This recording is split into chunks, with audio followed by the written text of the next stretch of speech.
Welcome to Shikhar smart classes.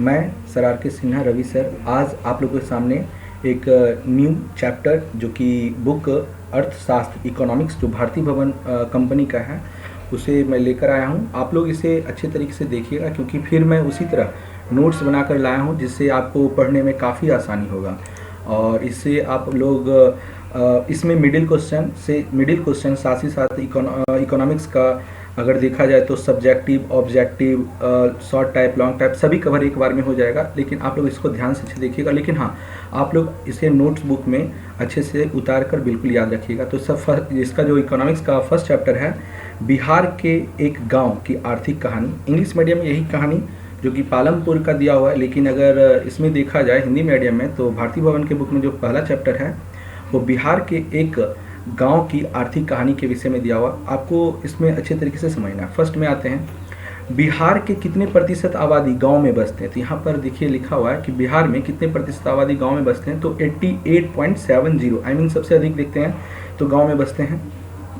गांव के अधिकांश लोग किन कार्यों में लगे रहते हैं। तो गांव के जो अधिकांश लोग हैं वह इंगेज किस कार्यों में रहते हैं। तो छोटे मोटे विनिर्माण उद्योग, दुग्ध उत्पादन, मुर्गी पालन, मत्स्य पालन तथा परिवहन, ये सब सारे जो वर्क हैं छोटे मोटे काम में वो अभी भी लगे रहते हैं गांव के लोग, है ना।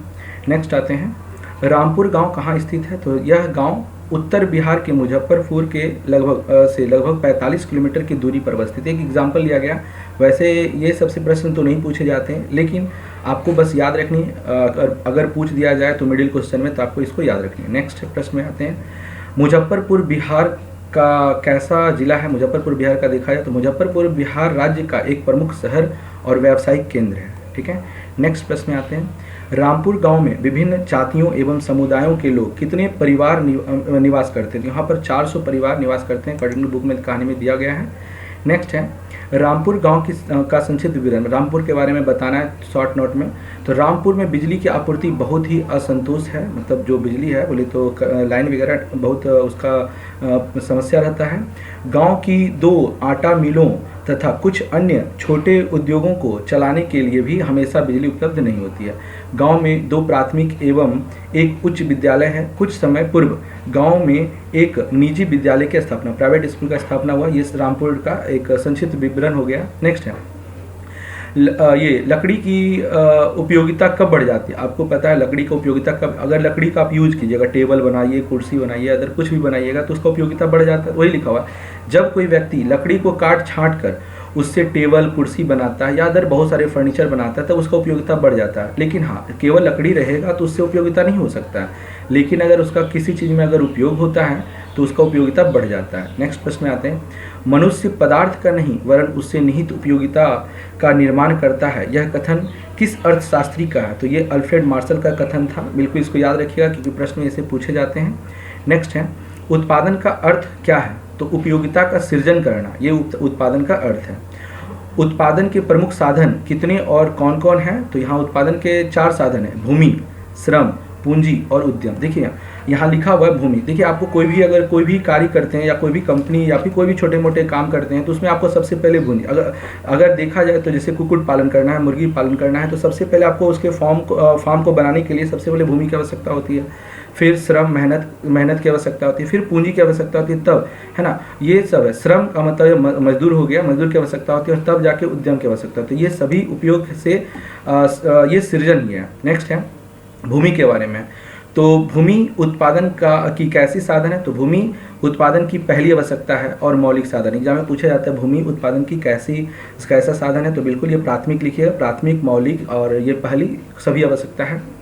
अल्फ्रेड मार्शल के अनुसार भूमि का अर्थ क्या है। अल्फ्रेड मार्शल क्या कहते हैं भूमि के बारे में। तो भूमि का अर्थ केवल जमीन की ऊपरी सतह से नहीं बल्कि उन सभी पदार्थों तथा शक्ति से है जिन्हें प्रकृति ने भूमि, जल, वायु, प्रकाश तथा गर्मी के रूप में, है ना, गर्मी के रूप में मनुष्य का सहायता के लिए निःशुल्क सेवा प्रदान। देखिए जमीन जो है आपको निःशुल्क सेवा, इससे आप समझ सकते हैं कि अगर कोई भी बीज, अगर ज़मीन में कोई भी बीज, एक बीज बोया जाता है तो बिल्कुल निस्वार्थ आपको कई बीज देते हैं। ठीक है, अगर आम का गुठली अगर एक बोया जाए तो एक आम का गुठली से एक आम नहीं होता है, उससे कई आम आपको मिल सकते हैं। यही एग्जाम्पल है, तो ये अल्फ्रेड मार्शल के अनुसार से कहा गया है। नेक्स्ट प्रश्न में आते हैं, श्रम की बात करते हैं।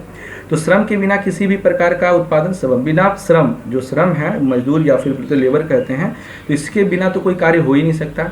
चाहे कोई एक व्यक्ति अकेला करे या बहुत सारे लोग मिलकर करे, है ना। तो अल्फ्रेड मार्शल के अनुसार श्रम का अर्थ क्या है? श्रम का अर्थ अल्फ्रेड मार्शल के अनुसार क्या है? तो श्रम से हमारा अभिप्राय मनुष्य के उस शारीरिक या मानसिक प्रयत्न से है जो पूर्ण या आंशिक रूप से किसी लाभ की दृष्टि से किया जाए, ना कि इस कार्य से प्राप्त होने वाली प्रत्यक्ष आनंद के लिए। देखिए, कोई भी मजदूर हो, कोई भी काम करता है तो आनंद के लिए नहीं करता है, कहीं ना कहीं उसको कुछ ना कुछ लोभ होता है और लाभ होता है। बिल्कुल। अगला है भौतिक पूंजी। भौतिक पूंजी के बाद मतलब फिजिकल कैपिटल इसको बोलते हैं। भौतिक पूंजी क्या है? भौतिक पूंजी एक प्रकार की संपत्ति है जिसका उपयोग उत्पादन या निर्माण प्रक्रिया में किया जाता है। आपको पता होगा भौतिक पूंजी जो है ये क्या है? अगर भौतिक पूंजी देखा जाए तो फिजिकल कैपिटल जिसको कहते हैं, ये क्या है?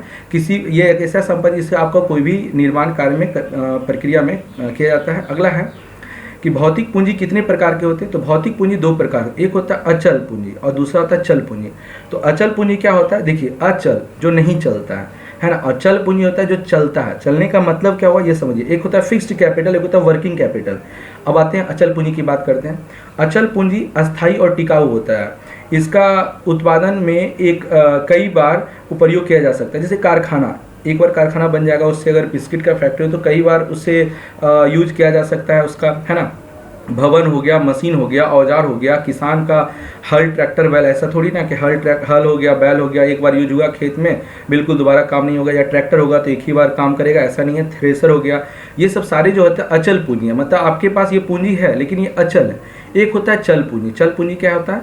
चल पूंजी वह है जिसका उत्पादन कार्य में केवल एक ही बार प्रयोग किया जा सकता है। आप कहिएगा कि ऐसा भी होता है जो चल पूंजी? देखिए, चल पूंजी मतलब हो गया कच्चा माल। जब कोई सामान आप अगर कुछ चीज़ का उत्पादन करते हैं तो वो आपका क्या हो गया? वो चल पूंजी हो गया। अगर अनाज उपजाए तो एक बार में खत्म हो जाए, कहीं अगर बेच देते हैं दोबारा उसका यूज नहीं कर सकते। कोयला हो गया, कोयला खाद हो गया, बीज हो गया, दैनिक खर्च हो गया, आप जो पर डे खर्च करते हैं वो सब आपका क्या है? चल पूंजी। एक बार खर्च हो जाने के बाद दोबारा फिर मेहनत करके वो प्राप्त किया जा सकता है। ये नकद मुद्रा इत्यादि। नेक्स्ट है संगठन और उद्यम, है ना। संगठन उद्यम क्या होता है? संगठन किसे कहते हैं? तो संगठन लोगों का एक समूह है जो एक साथ काम। संगठन का मतलब होता है जो साथ रहकर काम करने वाले, इसको संगठन कहते हैं।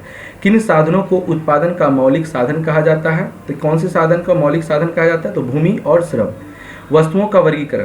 तो अगला है कि वस्तुओं को कितने वर्गों में बांटा गया है? तो आपको उनके नाम लिखें। तो वस्तु को दो वर्ग में बांटा गया, उपभोग की वस्तुएं और उत्पादन वस्तुएं। उपभोग क्या होता है? सुनिए, उपभोग की वस्तुएं किसे कहते हैं? तो उपभोग की वस्तुएं वे हैं जिनका प्रत्यक्ष रूप से, प्रत्यक्ष मतलब जो दिखाकर सामने हो, है ना, प्रत्यक्ष रूप से मानवीय आवश्यकताओं की संतुष्टि के लिए उपयोग होता है। जैसे भोजन, यह प्रत्यक्ष रूप से उपयोग होता है। वस्त्र प्रत्यक्ष आपके सामने रहेगा, है ना। पुस्तक, कलम, रेडियो, ये सब सारा जो है वो प्रत्यक्ष रूप से आपका यूज होता है। इसको उपभोग की वस्तुएं कहते हैं। अगला है उपभोग की वस्तुएं कितने प्रकार की होती हैं? तो उपभोग की वस्तुएं दो प्रकार की होती है। एकल प्रयोग, है ना, कुछ ऐसे प्रयोग होते हैं जिसको एक ही बार प्रयोग किया जाता है, और या गैर टिकाऊ, इसको टिकाऊ कहते हैं। एक होता है टिकाऊ, है ना। अब यहाँ पर गैर टिकाऊ, टिकाऊ का मतलब वो आपके पास रह जाएगा। जैसे आप अगर कपड़ों की बात करें तो आपके पास टिकाऊ है ना। कुछ ऐसे होते हैं गैर टिकाऊ, एक बार यूज करने के बाद उसका उपयोग नहीं किया जा सकता है। नेक्स्ट है कृषि की अगर बात करें तो विस्तृत कृषि किसे कहते हैं? जब कृषि योग्य भूमि के क्षेत्रफल को बढ़ाकर कृषि उत्पादन में वृद्धि की जाती है तब उसे विस्तृत कृषि कहते हैं। देखिए, कभी कभी क्या होता है, अगर किसी क्षेत्र को बड़ा करके अगर उसमें उत्पादन किया जाता है, वृद्धि किया जाता है, जैसे मान लीजिए कोई जमीन हुआ, अगर उसका उत्पादन ही आप बढ़ा देते हैं तो वैसे में उसको विस्तृत का मतलब ही होता है बड़ा, है ना। तो विस्तृत कृषि कहते हैं। नेक्स्ट है रामपुर में जाड़े के मौसम में मुख्यतः कौन सी फसल उगाई जाती है? तो याद रखिएगा, रामपुर में अगर जाड़े के मौसम में देखा जाए तो गेहूं और खेसारी, है ना, ये दोनों फसल उगाए जाते हैं। भारत में कृषि की नवीन पद्धति का प्रयोग सर्वप्रथम किन राज्यों में हुआ था, है ना। तो ये अगर देखा जाए नवीन पद्धति का मतलब नया पद्धति, मतलब ट्रैक्टर, थ्रेसर, ये अदर बहुत सारे, पहले के समय में हल बैल इत्यादि से यूज किया जाता था, है ना। तो लेकिन अब क्या है, अभी इसका जो उपयोग है ना, अभी देखा जाए पहले किया जाता था लेकिन अभी नया तकनीक से इस्तेमाल किया जाता है, ठीक है।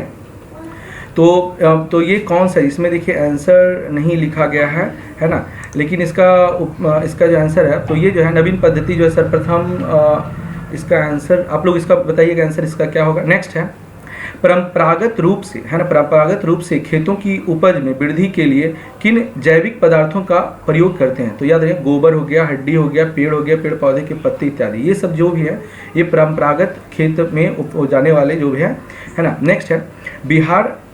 तो इसमें नेक्स्ट वीडियो में चलते हैं क्योंकि इसमें इतना ही तक रखते हैं, नेक्स्ट वीडियो में आपको इसको एक्सप्लेन करेंगे।